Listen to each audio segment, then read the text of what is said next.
today is let's see, what is it? Today's June the 21st. It's Father's Day today.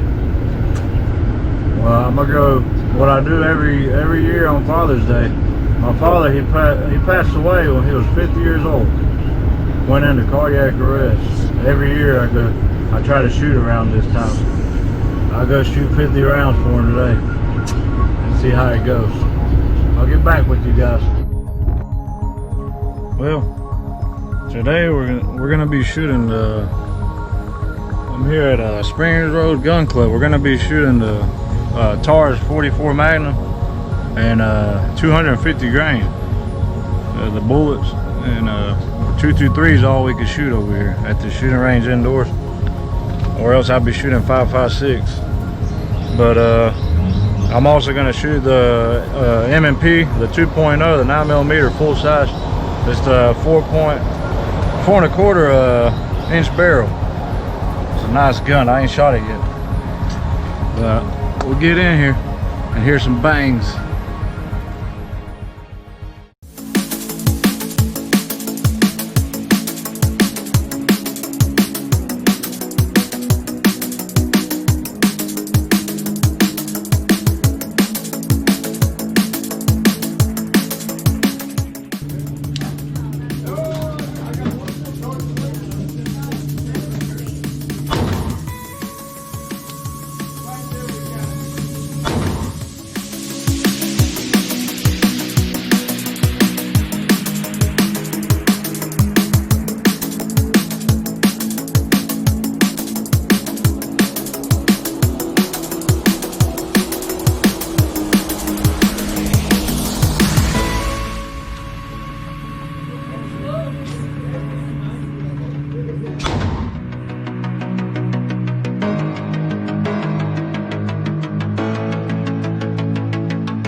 Damn, you shooting the hell out of it.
Well, I just got done. It was a blast. I just want to wish everybody, all the fathers out there, a happy Father's Day. And if you still got your old man, go see him. Go hug him and visit him all the time. And take care of him. Go shooting with them. Go fishing, hunting, whatever you got to do. Because one day they won't be here no more. Happy Father's Day. Love you, Dad.